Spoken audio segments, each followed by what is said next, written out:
Un saludo cordial a toda la audiencia del programa Me Cuido, Te Cuido en Casa. Hoy nos encontramos conmemorando una fecha muy especial para la historia de nuestra localidad y son los 185 años del municipio como tal. Nos encontramos hoy en el Museo del Cuero, es el único museo que tiene nuestro municipio y acá podemos encontrar fragmentos de nuestra historia, de nuestro patrimonio, de nuestra memoria. Tenemos vasijas, invitamos a toda la comunidad a que conozca este sitio tan especial. Se puede decir que es una caja de Pandora que resguarda todo lo que tenga que ver con nuestra memoria, identidad y patrimonio. El día de hoy contamos también con invitados muy especiales que nos están acompañando y desde los diferentes aspectos de la historia nos van a contar sucesos, anécdotas y acontecimientos importantes. También vamos a hablar un poco sobre el futuro de la localidad, del municipio, con nuestro secretario de Planeación. La idea es que tengamos un conversatorio abierto, simplemente tenemos unas preguntas rectoras, pero estamos abiertos a que nos comenten, nos cuenten, y también nuestras personas que nos están viendo desde Nutave TV, desde el Facebook Live, también pueden comentar durante la transmisión sus preguntas, sus interrogantes. Bueno, bienvenido entonces el señor alcalde municipal Weimar Villatobón para que nos cuente cuál es esa importancia, lo que usted destaca dentro del municipio.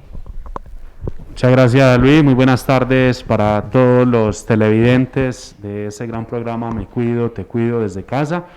Hoy con un gran especial, conmemorando los 185 años de este hermoso municipio de Entre Ríos y con una gran compañía. Nos acompañan dos historiadores, hijos de esta tierra, Luis y Lady, que han venido haciendo unos trabajos y unos aportes significativos, espectaculares, muy interesantes, que tienen que ver con la historia de nuestro municipio. También nos acompaña don Paul, un hombre lleno de conocimientos y que con su experiencia y con todo el bagaje que ha tenido, es un hombre lleno de historias y que también nos va a estar compartiendo hoy en ese gran homenaje al municipio. También nos acompaña José Fernando Tobón, quien es nuestro secretario de Planeación, y aquí, como pueden ver, es una experiencia entre juventud y experiencia, que eso es lo que nos hace tan diferentes aquí en Entre Ríos, pero sobre todo con un mismo fin, y es de cada día impulsar este municipio hacia el desarrollo. Me siento supremamente feliz y contento de ser el alcalde de este municipio. Para mí es el mejor municipio del mundo, el mejor vividero del mundo, y yo creo que ser entrerrieño significa esa pujanza, esas ganas de ir más allá. Cuando uno va a otro municipio, cuando uno va a Medellín, cuando uno va a cualquier parte de Antioquia o de Colombia, se reconoce a Entre Ríos porque siempre vamos un paso más adelante. La pujanza de cada entrerrieño siempre quiere ir a un nivel más allá. Y no solamente en los últimos tiempos. Para decir eso también hay que reconocer ese gran trabajo de nuestros ancestros. Y hablar del entrerrieño es hablar, como dice Diana Uribe, la gran historiadora colombiana. Hablar de Entre Ríos es hablar de tres raíces que nos hacen lo que somos. Hablar de la raíz indígena dada por los nutaves, de la raíz española por obvias razones y por cuestiones históricas, fueron quienes conquistaron esta tierra, y también de una raíz muy especial y significativa que es la raíz africana. Y de eso precisamente nos van a hablar nuestros historiadores acerca de esos principios y de esas raíces que nos hacen ser hoy lo que somos. Un Entre Ríos líder, emprendedor, pujante y sobre todo que siempre quiere ir más allá. Pero para ir más allá siempre es importante saber de dónde venimos. Sí, muy importante, lo ha dicho el señor alcalde, conocer nuestro pasado para saber hacia dónde nos vamos a proyectar, qué queremos hacer con el presente que tenemos y tener un futuro que compartamos todos. Dentro de esta raíz, ya lo dijo, el libro se llama África, nuestra tercera raíz, y cuenta un poco sobre las raíces que hacen parte de nuestro ADN, sea entrerrideño, antioqueño y colombiano. No es Lady Uribe, sino Diana Uribe, es la historiadora que hizo ese libro, y ella comenta que nosotros cuando llegamos a este territorio, porque ningún centímetro, digamos, antioqueño es propio, sino que ya tenía unos propietarios iniciales, digamos. Las crónicas de 1541 hablan de más o menos 600.000 habitantes que estaban regados, pero como no tenemos documentos históricos, sino nos ayudamos los historiadores quizás de otras ciencias o otros trabajos que nos ayudan, como la antropología, sabemos que por medio de los vestigios líticos en este caso, o lo que se hizo en madera, que no hay mucho que quedó dentro de madera, habían Entre Ríos unos habitantes iniciales. Me gustaría mucho que Lady nos contara un poco sobre la raíz afro, cómo llegó a nuestro municipio, cuál es la importancia, pero también que nos dijera primero quién es Lady Uribe. Bueno, buenas tardes para todos los invitados y buenas tardes para quienes nos ven en este momento. Bueno, yo soy Lady Uribe, soy historiadora de la Universidad de Antioquia. Nací, crecí y soy de la vereda de Zancudo, de acá en el municipio de Entre Ríos. Y bueno, he ejercido como historiadora en varios campos, en la docencia, acá en el municipio, y también en el área de investigación. Actualmente hago parte de un grupo de investigación en historia empresarial de la Universidad de AFIT, y también me desempeño como gestora cultural.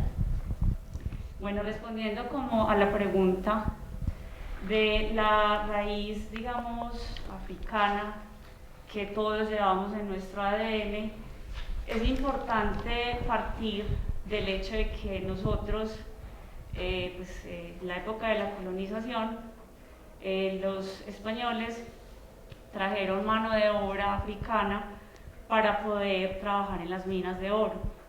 En el caso del Valle de los Osos, o sea, Santa Rosa, Entre Ríos, Don Matías, San Pedro, fue importante la población negra porque ellos eran los encargados de explotar las minas que estaban ubicadas en el Río Grande, en el Río Chico y también en algunas quebradas.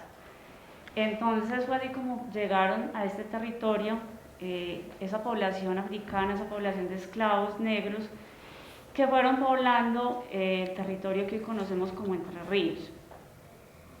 Para 1814, que se da la ley de manumisión de esclavos, es decir, los esclavos ya podían obtener su libertad, ya cambiaron las cosas. Ya acá en Entre Ríos fue disminuyendo esa población porque obviamente ellos ya eran libres y en su condición podían migrar a otros territorios. Tenemos unos datos puntuales que son los censos, el de 1843, que fue el primero que se realizó acá en Entre Ríos, y el censo de 1851. A través de esta información podemos ver entonces que para la época habían 1.061 habitantes, de los cuales 25 eran esclavos. Y para el censo de 1851 ya habían 1.232 habitantes, de los cuales 13 eran esclavos. Podemos ver entonces que no era un gran número de descendientes africanos, pero que sí fueron importantes porque se dedicaron no tanto a los trabajos en las minas, sino ya más bien al trabajo agrícola y al trabajo doméstico. Eran considerados los sirvientes los que se dedicaban al trabajo doméstico. Importante destacar que de ellos heredamos muchas cosas. Hay una herencia cultural que, aunque acá en Entre Ríos no es tan evidente, sí hace parte de lo que somos. Por ejemplo, en los bailes, ritmos musicales, algunas comidas que hacen parte de nuestra gastronomía. También algo muy marcado, y eso sí lo vemos acá en Entre Ríos, las galleras, por ejemplo. Las peleas de gallos son una herencia que nos dejaron nuestros antepasados africanos. También los juegos de azar, como los naipes, los dados, todo eso hace parte de esa herencia cultural africana. Excelente. Dentro de la otra raíz que no hemos conversado está la raíz de los españoles, la importancia que tienen, digamos, como colonizadores de estas tierras, para que nos cuente un poco el señor alcalde sobre ese tema. Así es, Luis. Como lo decíamos anteriormente, esta riqueza cultural del municipio de Entre Ríos tiene varias raíces, entre ellas la que nos contaba Lady anteriormente, esa raíz africana, también esa raíz indígena, también hay que contar la raíz española, con toda esa riqueza gastronómica, musical y cultural que heredamos, pues aparte y nada más ni nada menos que el mismo idioma, que es tan importante y lo que nos hace en esta región de América Latina. Perfecto. Bueno, hay una anécdota, y es que, una anécdota más bien no, la gente considera que nuestras familias siempre han sido familias muy grandes. En mi caso, por ejemplo, yo tengo por parte de mi mamá como 16 tíos y tías, por parte de mi papá 11, y la gente cree en los pueblos que todos son así, pero nosotros vemos en esos censos poblacionales que no era la mayoría de las personas. ¿Hay datos sobre esa información que usted haya consultado, señor alcalde? Claro que sí. Hablar de datos curiosos sobre el municipio de Entre Ríos, vamos a hablar obviamente de un dato que es fundamental, que es precisamente del día en que se fundó Entre Ríos y cómo fue ese procedimiento. Entre Ríos se fundó el lunes 25 de mayo de 1835 por orden del gobernador de Antioquia. En ese tiempo era don Juan de Dios Aranzazu. ¿Y quién solicitó o a petición de quién? De dos personas de acá que habitaban por esos territorios, señor don José Ignacio Jaramillo y don Modesto Tamayo. Ellos fueron quienes hicieron esa petición, eran unos líderes de acá, de este territorio, y fueron quienes consiguieron que el gobernador de Antioquia en ese momento, don Juan de Dios Aranzazu, ese 25 de mayo de 1835, eligiera este municipio, como que hiciera esa declaración del municipio de Entre Ríos como lo que es ahora en día como municipio. Es importante también decir que don José María Sierra fue quien donó el terreno, el lote, para que se diera el asentamiento aquí en Entre Ríos. Don José María Sierra también es otro dato curioso sobre la historia del municipio, que los terrenos inicialmente eran de este señor.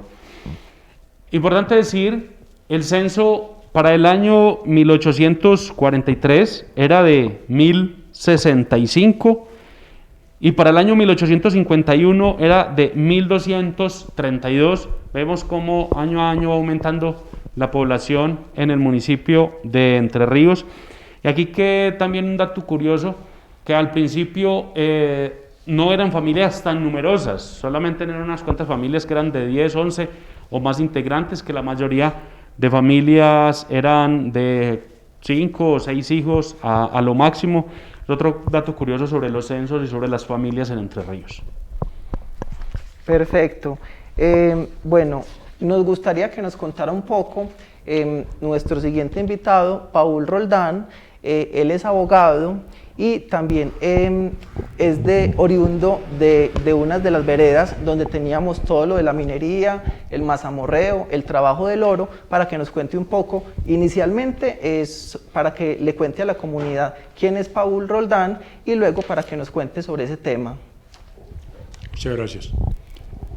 Nací en lo que son las juntas de Río Grande y Río Chico, hoy desafortunadamente debajo de la represa de Río Grande 2, o sea, extremo oriental del área rural de Entre Ríos.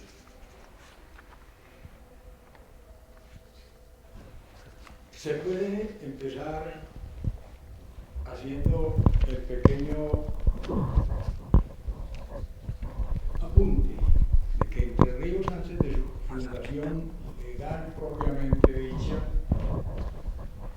tuvo una vida en la que caben una serie de cosas que son los pequeños vicios, que son los pequeños vicios a los que sigue siendo sometida esta sociedad en el campo o aspecto social y político. Ahí sí, ya. En el campo Ahí sí. social y político. Y es que, como dato curioso, a esto hay que agregarle primero una aclaración. La historia verdadera que nos han vendido o reentregado los interesados en administrar la cosa pública a veces no es muy verídica.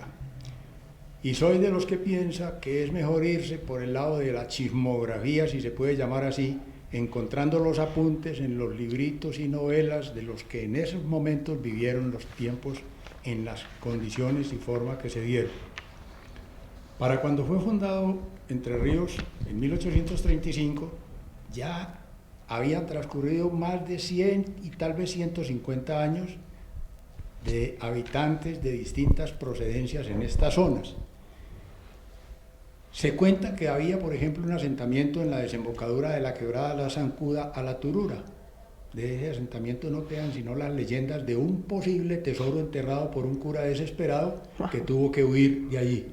Y algún campesino de ese sector se encontró un Cristo grande de oro y dicen que era parte de una custodia que sigue desaparecida. También había asientos de población o de amagos de población a lo largo del río Chico, desde la partida de Belmira hacia Entre Ríos hasta abajo a las juntas de Río Grande. Allá estuvo en el principio, casi en las juntas, un pueblito que lo llamaron Río Chico, desapareció, lo sustituyó un pueblito que lo llamaron Río Grande, en lo que son los salados sobre el Río Grande, que también desapareció. Todos ellos han desaparecido al acabarse la minería o agotarse el volumen mayor de riqueza. Al fin aparece otro pueblito pequeño, que es el que interesa en este caso, más arriba de las juntas de Río Grande y Río Chico, a la orilla de Río Chico y un poco junto a la desembocadura de la quebrada La Resaca, que también está un poco equidistante de la quebrada Santa Bárbara, entre ellas dos. Allí se formó un pueblecito que se llamó Llano Hondo. También desapareció cuando se acabó la minería. Pero de allí quedaron algunas historias un poco más sólidas que de los pueblos anteriores. Por ejemplo, de allí proceden algunas familias que aquí están nombrados algunos apellidos, como Gallego, como Giles, como Correas, como Foronda, como Pérez, como Gutiérrez, como Pembertis, como Maquiú. Bueno, se me olvidan otras, pero todas ellas estuvieron allí y cuando tuvo que liquidarse la minería, algunos que se quedaron se dedicaron a la agricultura, otros a la arriería.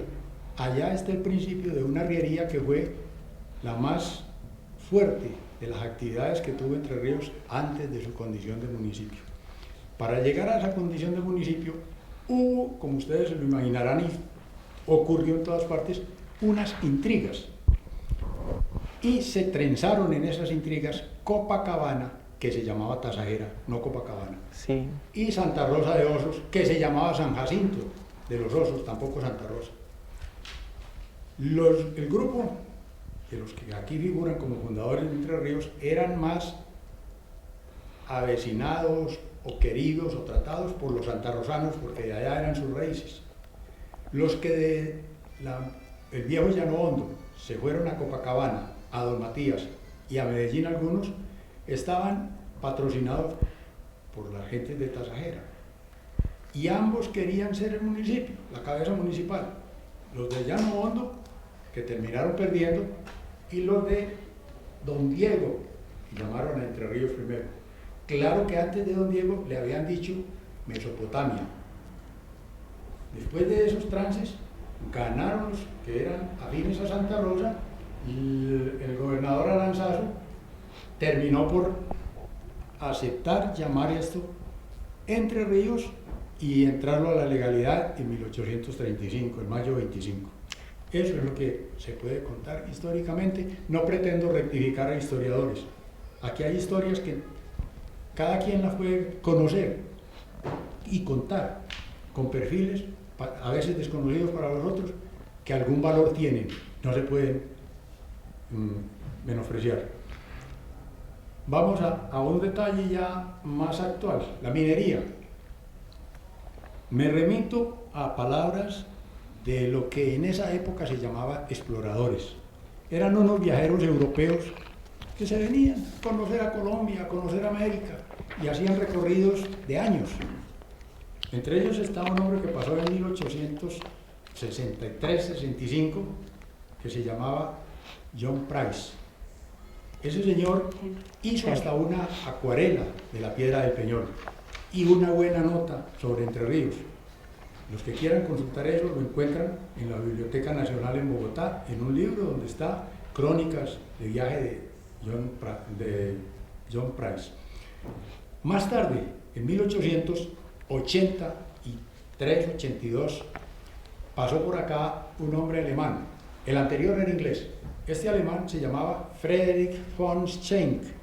Ese señor venía del sur, había salido de Bogotá, pasó por Manizales, por Aguadas, llegó por el Retiro a Medellín. Después se embarcó por el Alto Medina hacia San Pedro y de allí pasó acá a Entre Ríos. Acá hizo un alto, se solazó con la belleza de Entre Ríos y la amabilidad de sus gentes, para luego continuar a Santa Rosa e ir hasta el Alto de Guanacas. Entre sus historias sobre el oro cuenta la de un minero que le aseguró haber tenido en su mano un pequeño grano de oro que tenía el tamaño de un huevo de paloma. Leyenda, tal vez verdad, O hasta pero esa era la verdad. riqueza de estas zonas. Ese mismo Chen asegura que en Río Chico bastaba meter la mano a sacar un puño de arena para esparcirla y ver el oro asentado en el cuenco de la mano. La minería, al agotarse, nos dejó algunas familias que se avecinaron hacia Entre Ríos y que habían sido, con influencia, por ejemplo, en Medellín, en el sector de Belén, como los Pérez, la parte alta de Río Chico, con el grupo Pérez. Más abajo estaban los Gómez, venían un poco desde Marinilla, y otros de allí del mismo San Pedro. Y hacia abajo había algunos antepasados de mi gente, que eran los Giles, esos se cruzaron con los Gómez también, y más arriba los Maquiú, que perseveraron más tarde fue con las minas de sal. Podemos parar ahí antes de seguir, con relación a la eventual población que se asentó o pretendió asentarse en la desembocadura de la Zancuda y la Turura, allí en el sector de Turur, hay el apunte de que los canadienses, que como buenos extranjeros saben más que nosotros, porque los mejores libros de historia los tienen ellos allá, tienen denunciada una gran mina de oro que al parecer se profundiza allí, en esa desembocadura de esas quebradas, y va hasta Belmira. No se sabe cuándo llegarán a trabajar y a decir esto es mío, pero en esa eventualidad estamos. Una anécdota como tantas, o bueno, algún recuerdo de las cosas bellas que se fueron, y se fueron para la época en que yo estaba cumpliendo 5 años, fue el velorio de mi bisabuelo. Yo tenía en ese momento menos de los 5 todavía. Yo recuerdo que llegó la noticia a la casa, había que ir al velorio de Joaquín Gil, se había muerto. Llegamos allá y para que no entrara acalorado a la sala donde lo tenían, una tía, se llamaba Ana Madrid, me cogió cargado, me alzó. Mientras mi papá entró y mi mamá a ver a dónde estaba Joaquín, sobre una tarima, tendida con una sábana blanca y el hombre con sus manos puestas sobre el pecho. Ana, a los minutos, decidió que yo también podía entrar a ver el abuelo muerto. Entramos, estaba completamente allí, pues como se supone un muerto, completamente inmóvil, pero le noté las manos sumamente blancas y le pregunté a Ana, ¿por qué Joaquín tiene las manos tan blancas? Y me contestó la vieja graciosamente, porque se murió blanqueando. A los años que me encontré con Ana, le dije, ¿esto es verdad, Ana? Me dijo, sí, es verdad. ¿Por qué te acordás de eso? Y yo no sé, pero me acordé. Esta es la historia viva que nosotros tenemos dentro del municipio, y también hay muchos aspectos que nos cuenta Paul que darían para múltiples programas a futuro que tengamos sobre la identidad del municipio. Nos gustaría saber, antes de pasar ya a los hitos que quedaron en el plan de desarrollo, sobre la historia y el valor de los entrerrieños, un poco sobre la esclavitud que hubo en Entre Ríos. Ese tema está muy relacionado con las minas y podría hablarse de esa acumulación de capital para luego hablar un poquito de industrialización, en la que Lady nos puede comentar un poco. Lady, cuéntanos un poco al respecto sobre la esclavitud, que parece extraño, pero decir que en Entre Ríos hubo esclavitud. Bueno, como lo mencionaba anteriormente, pues los esclavos llegaron a Entre Ríos para trabajar en las minas, pero con la decadencia que se dio en torno a la producción de oro para la época, siglo XIX, estos esclavos se dedicaron a otras actividades. Como lo mencioné ahorita, entonces se dedicaban al trabajo agrícola y también a los trabajos domésticos, a apoyar, digamos, las actividades del hogar. Importante destacar entonces que para la época, para el siglo XIX, la sociedad en Entre Ríos estaba, digamos, conformada por un sector importante que eran los esclavos sirvientes y también llamados dependientes, que eran aquellos hermanos, nietos, sobrinos, tíos, padres que vivían en un mismo hogar. Como caso específico nos encontramos para el censo de 1843 un esclavo que aparece casado con una mujer libre. Él se llamaba León Pérez, de 33 años, casado con Francisca Espinosa, de 24 años, con una hija de 1 año llamada Concepción. Igualmente, Benito Londoño y Lino Londoño tenían la misma característica, eran esclavos y sus esposas se llamaban Mónica y María Londoño. También existían esclavos casados entre ellos, vivían ya separados de sus amos por su condición ya de libres. Un ejemplo era Manuel Molina y Eufrasia Molina, casados, sin hijos y con edades de 76 y 78 años respectivamente. Esto lo podemos mirar en los censos que se encuentran en el Archivo Histórico de Antioquia y acá en el archivo que se encuentra en la alcaldía. Se detalla muy claramente el nombre de cada esclavo y cuál era su ocupación en el momento. Hay que destacar también en ese aspecto que los esclavos no se fueron, sino que se quedaron con nosotros y están en nuestra identidad. Y eso hace parte, también lo decía Camarlén Solano en un trabajo que yo leí al respecto sobre los apellidos de Entre Ríos que se quedaron, los que se fueron. El alcalde, para que nos cuente un poco sobre los apellidos. Este tema, así como lo comentaba ahorita don Paul, sobre las familias tradicionales que en un principio llegaron a Entre Ríos o estaban asentados aquí.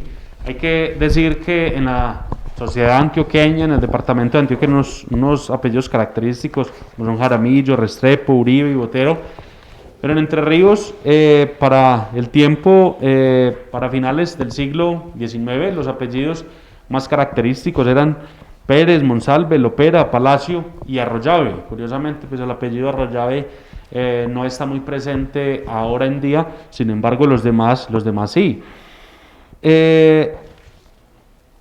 Unos datos curiosos, que los Restrepos en 1843 sumaban 41 personas y para 1851 sumaban 70. Los Uribes sumaron 32 personas en los dos censos y los Jaramillos eran de 17 a 18 personas. De las familias más numerosas en ese entonces y aún hoy fueron los Pérez, que en ese momento estaban pues asentados aquí en el municipio, y claramente hoy en día podemos ver que son uno de los apellidos más numerosos. Para ese tiempo, en 1843, 157 personas tenían el apellido Pérez, y en 1851 176 personas. Y los Pérez, pues obviamente se emparentaban con otras familias como lo eran los Monsalve, Tamayo y Uribe, y Sus esclavos también tenían este mismo apellido. También una curiosidad es que para el año 1851 desaparecieron unos apellidos, y eso también se debe al mismo tema económico, al mismo movimiento de las minas y las actividades económicas de ese entonces, que desaparecieron unos apellidos del municipio para 1851, como son Brand, Bravo, Cabarcas, Cadavid, Castañeda, Celis, Gaviria, Henao, Lujano, Mora, Morales, Morato, Ochoa, Olaya, Suárez y Tirado. Pero también, curiosamente, en este mismo tiempo y en el censo de 1843 aparecieron otros apellidos que no estaban registrados en los censos anteriores, como lo son Avendaño, Bedoya, Berrío, Huiles, Cardona, Cañas, Chaverra, Chávez, Franco, Gallego, Gil, Granda, Guerra, Jurado, Macías, Márquez, Ospina, Pulgarín, Ríos, Santana y Vázquez. Y algunos de estos apellidos todavía puede verse que hay apellidos que de una u otra forma sobreviven aquí en el municipio, pero la mayoría también han venido, digamos, desapareciendo aquí. Los apellidos predominantes son unos cuantos, y estos que acabamos de mencionar no quedan muchos ahora en día. Y ya no se usan tanto los apellidos en el municipio, por eso están los sobrenombres, que es algo tan característico y tan propio de nosotros. Hay una retahíla toda grande que tiene un personaje dentro del municipio, Marqueto, y él cuenta sobre todos los sobrenombres que hemos tenido. Nosotros en el plan de desarrollo destacamos 6 hitos importantes.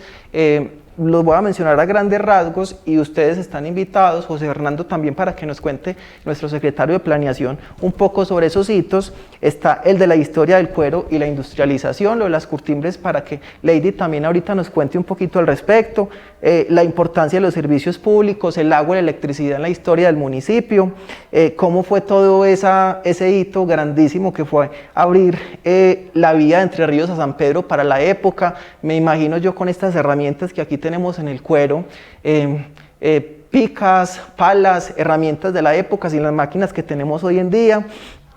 También un poco sobre la creación de las juntas de acción comunal y su importancia sobre la electrificación de las veredas, en el caso de don Paul, que nos cuente al respecto, y también la importancia de las cooperativas en el desarrollo, para volver a Entre Ríos como epicentro del desarrollo de la comunidad. José Fernando, cuéntanos un poco al respecto sobre este tema, por favor. Pues más que hablar sobre estos asuntos, porque quisiera darle la palabra más a Lady y a don Paul, que ahorita nos cuenten sobre ellos, pues es dar aquí un poco de hilo a lo que se viene en la conversación, y es cómo y cuán importante es conocer la historia de Entre Ríos, pero no solo para conocerla en el pasado, sino para proyectarnos en el futuro, entendiendo que somos como entrerrieños, hacia dónde vamos, qué queremos y cómo juntos construir y hacemos una construcción colectiva para pensar en lo que se nos viene, pero entendiendo el pasado, ¿sí? Entonces, entendiendo eso, y como lo decía Luis, en este plan de desarrollo, que es una visión, no solamente estos 4 años donde vamos a trabajar y estamos trabajando incansablemente, sino que queremos dejar una visión a futuro que vaya mucho más allá de estos 4 años y piense en el largo plazo. Pues hemos entendido algunos hitos históricos, que esos hitos históricos pues marcan lo que hoy somos como entrerrieños. Entonces me gustaría, Lady, que nos contaras, porque también en tu monografía y en lo que has escrito hablas sobre todo el tema del cuero y cuán importante eso fue para dar un espacio a la industrialización que hoy es tan importante para Entre Ríos, y seguidamente don Paul también que nos cuente, porque además fue partícipe de la primera Junta de Acción Comunal en Entre Ríos, y cómo esa primera Junta de Acción Comunal y el trabajo en las Juntas de Acción Comunal que se crearon a partir de esto fue tan importante para poder organizar las vías de las veredas, para poder electrificarlas, para ser los pioneros en servicios públicos. Entonces, cómo entender esa historia nos hace seguir soñando y creyendo que Entre Ríos merece mucho más y que juntos podemos construirlo. Con respecto a la industria de la curtimbre en Entre Ríos, Lo primero es aclarar que es una historia que aún está por hacer. Contamos con muchos registros también que se han obtenido a través de la tradición oral, de quienes fueron curtidores, pero es un tema que se puede investigar mucho más y que está por profundizar. Lo otro es aclarar que Entre Ríos, mucho antes de que se iniciara el tema de la industrialización o el tema pues, de las curtimbres, era un municipio sumamente pobre. Lo que se producía en el municipio era básicamente para la subsistencia de los mismos habitantes y para el sostenimiento de la administración pública, pero era un municipio pobre. Así lo manifiestan varios de los informes que los alcaldes de la época le transmitían al gobernador de Antioquia. Entonces, para 1880 aproximadamente, empezamos a encontrar algunos registros en las actas del Consejo Municipal donde se empieza a hablar de las curtimbres. Para esa época entonces encontramos las 3 primeras tenerías que pertenecían al señor Manuel José y Antonio Bedoya y a los señores Juan y Alejandro Berrío. Así empieza entonces un proceso en el cual se fueron estableciendo varias tenerías. Ya para comienzos del siglo XX, para 1910, encontramos a los señores Antonio Bedoya, Emeterio Arango y Fabriciano Rodríguez, también dedicados a esta actividad económica. Y en el caso de la vereda del Zancudo, se establecieron 2 primeras tenerías que eran propiedad del señor Julio Toro Izaza y Gonzalo Izaza.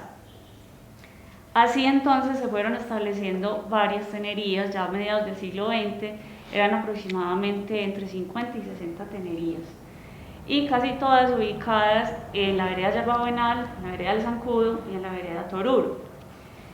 ¿Por qué fue importante este sector económico en el municipio? Porque a partir de ahí ya Entre Ríos dejó como esa situación de pobreza y se empezaron a nutrir más las rentas, los impuestos, y con ello entonces empezó un crecimiento económico.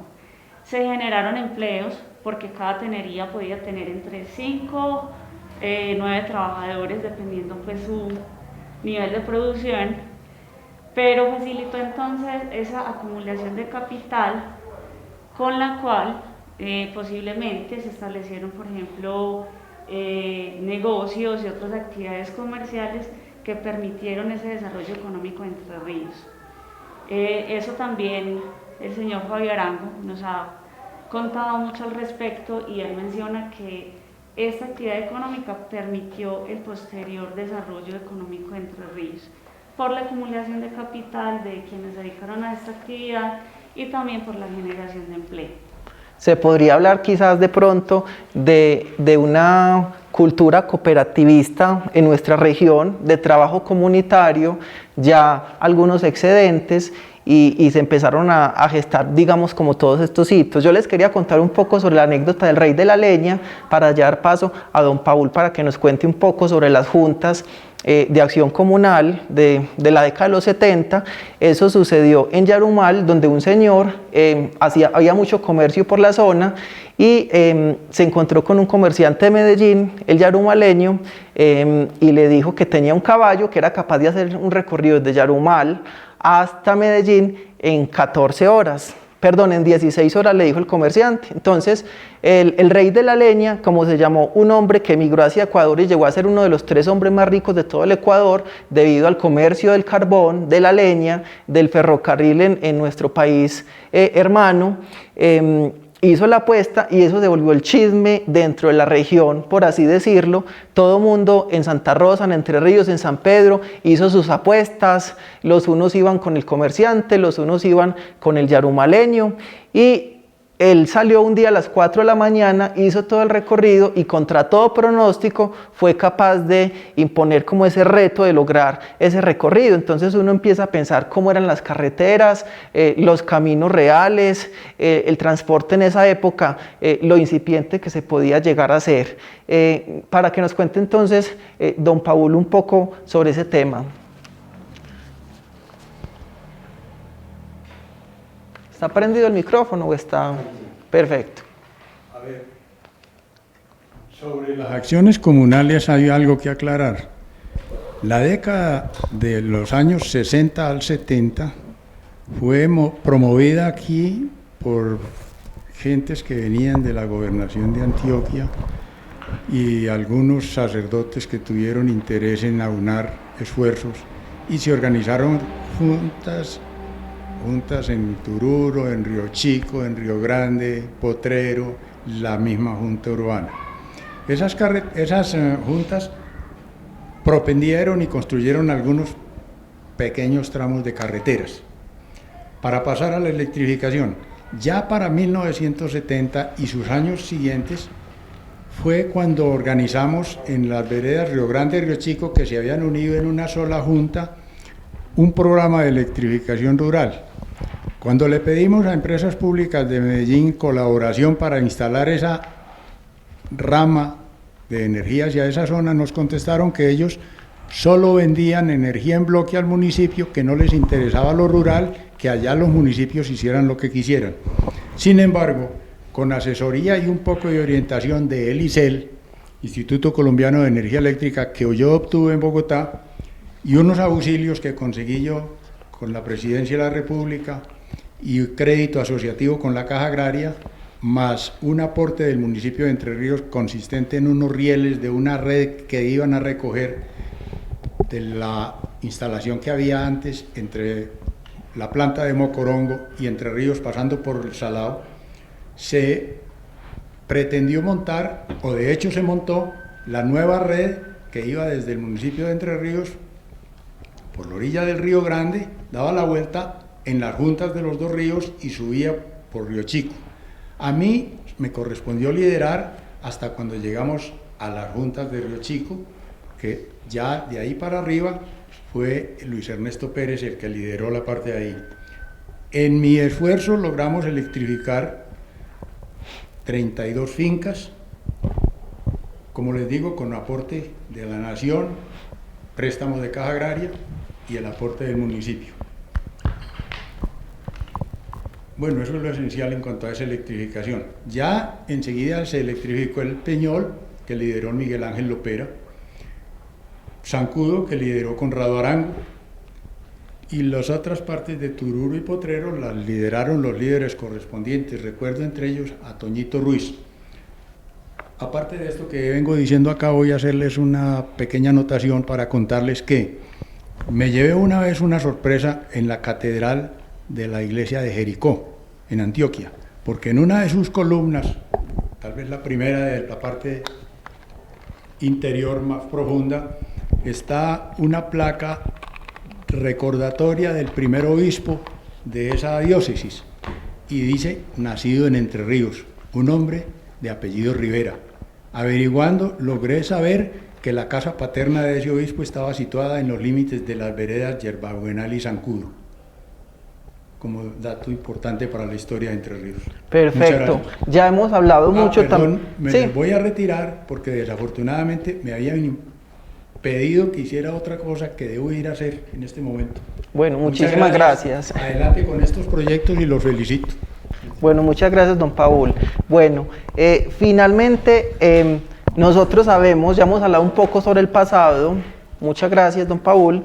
Hemos hablado mucho sobre el pasado, también tenemos que tener información, digamos, sobre el presente y sobre las anécdotas. En este caso vamos a hacer una pregunta para nuestro secretario de Planeación, que ha recorrido ya, digamos, la parte pública y privada de muchas empresas. ¿Qué le dicen al respecto sobre Entre Ríos? ¿Qué recuerdan? ¿Saben dónde está ubicado? ¿Por qué conocen al pueblo, a nuestro municipio? Bueno, Luis, esto es una pregunta muy importante y entendiendo la cuestión de tiempo voy a responderla y a contarles lo que se viene, ¿sí? Entonces, sí. Lo primero pues es que siempre uno se encuentra una visión de Entre Ríos como un pueblo muy bonito, con una calidad humana muy grande, pero además con una pujanza de desarrollo grande, ¿sí? Y esos tres temas son los que nosotros queremos justamente trabajar y potenciar. De la mano del alcalde, él lo conversaba ahorita, decía que Entre Ríos continúe y buscar que sea cada vez más líder y emprendedor, ¿sí? Y es la visión a futuro que nosotros queremos y que nosotros impulsamos, ¿sí? Aquí para contarles, había un señor que se llamaba Henry Ford, a él se le conoce sobre todo por el apellido Ford, ¿sí? Y el señor, pues esa es la marca de uno de los carros que tiene en el mundo, y a él le decían que era imposible llenar el mundo de automóviles, ¿sí? Y él con ejemplos y con hechos concretos mostró que eso sí era posible, ¿sí? Y llenó todo el mundo. A él le decían que no, que era imposible porque no habían ni autopistas, no habían vías, y él logró lo imposible, ¿sí? Y logró cosas importantes por el tamaño de sus sueños. Fue capaz entonces de modificar leyes, de modificar gobiernos, empresas y personas, y esa es la visión de futuro que nosotros queremos, que sea una visión de futuro que esté mediada por esa capacidad de soñar, de unir energías en torno a esos sueños que queremos los entrerrieños, con esa capacidad de prestarnos los ojos para que entre todos miremos al futuro, para que entre todos aportemos, para que, como bien lo relataban ahorita Lady y don Paul, podamos entender cuáles fueron esas ventajas que toda la historia nos ha traído, cómo fueron importantes las historias del cuero para poder demarcar lo progresistas que somos, y la industrialización, cómo fueron importantes o cómo se fundaron las juntas de acción comunal, pero para pensar en cómo esas juntas hoy tienen que volver a ser importantes y que construyamos juntos. Entonces es un acto de fe y de confianza, y primero creando ese sueño en nuestras mentes, planeándolo bien, pero luego poniéndonos todos la camiseta para que eso se vuelva realidad y que lo construyamos entre todos, ese Entre Ríos que queremos y ese Entre Ríos que soñamos, para que luego vuelvan a este punto y sientan que estamos haciendo historia cada vez más cuando crecemos, cuando avanzamos, cuando logremos consolidar diferentes hechos. Entonces eso es lo que queremos reflejar en el plan de desarrollo que estamos haciendo, en el esquema de ordenamiento territorial, en los diferentes espacios colectivos donde tenemos capacidad para construir colectivamente, y que todos juntos aportemos a esa visión del Entre Ríos que queremos y del Entre Ríos que soñamos. Sí, muy importante. Resumiendo, si crees que puedes o que no puedes, en ambos casos tienes razón. Lo decía Henry Ford, como nos lo comentó nuestro secretario de Planeación. Para finalizar, entonces, una pregunta para el alcalde. ¿Está de acuerdo con el apelativo que le damos al municipio de la Suiza colombiana, el corazón de Antioquia? Bueno, a mí me gusta más el corazón de Antioquia, Sí. Me gusta más ese apelativo, si bien la Suiza colombiana desde hace un buen tiempo así se conoce el municipio de Entre Ríos, y aunque es un gran apelativo, pues yo creo que Entre Ríos ya es tan suficientemente reconocido como para que nuestro referente sea un país europeo, que aunque es muy lindo y es muy, digamos, los que han ido a Suiza dicen que hay mucha similitud, pero yo creo que Entre Ríos ya, digamos, no debemos ser comparados con otra región del mundo, sino que nuestra propia idiosincrasia, nuestros propios valores y esa pujanza hace que Entre Ríos sea un municipio único en el mundo, sin exagerar.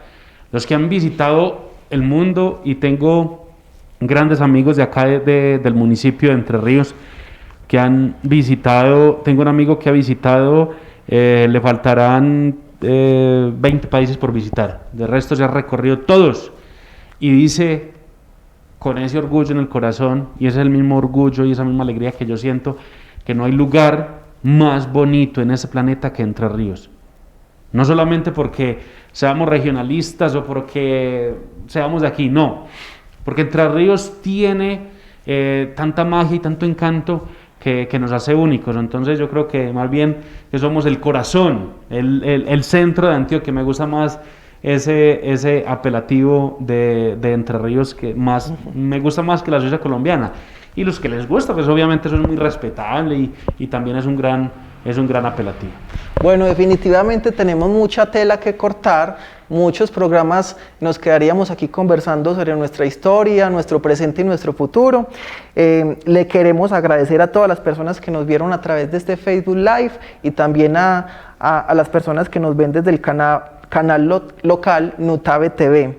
También un agradecimiento muy especial a las personas que fueron autores de las monografías que se han escrito sobre Entre Ríos, a Lady, a Claudia Roldán, a Francisca Noemi Gil, también la monografía de Entre Ríos a Puertas del 2000 y las que hizo la parroquia de Entre Ríos. También agradecer a la historiadora Camarlen Solano de la Universidad de Antioquia y muchas gracias a ustedes por estar acompañándonos esta tarde. Un saludo muy especial para todos los entrerrieños y sobre todo felicitaciones por estos 185 años del municipio. Nos llena de orgullo y de felicidad ser entrerrieños. Un saludo muy especial para todos y un saludo muy especial para todos nuestros ancestros que aunque no estén con nosotros, les queremos agradecer de igual manera y hacer un reconocimiento por ese valor que tuvieron, por ese trabajo, por esas horas arduas de labor en pro de construir el municipio que ahora tenemos, que a pesar de las circunstancias que vivimos en la actualidad, de hacer este especial de los 185 años con tapabocas, eso hace parte de la historia también, y esta es la historia que estamos construyendo nosotros, que desde la administración municipal Entre Ríos se renueva por la gente, vamos a poner nuestro granito de arena para hacer que las condiciones, que la calidad de vida de cada uno de los entrerrieños mejore cada día más, que en Entre Ríos podamos tener un desarrollo sostenible, un desarrollo pensando también en la naturaleza, pensando en nuestros valores, en nuestra cultura y proyectándonos para que Entre Ríos sea el municipio líder del norte, de Antioquia, de Colombia y también del mundo, porque tenemos que pensar también en un mundo globalizado. Felicidades Entre Ríos, Dios los bendiga y Dios bendiga Entre Ríos. Hasta pronto.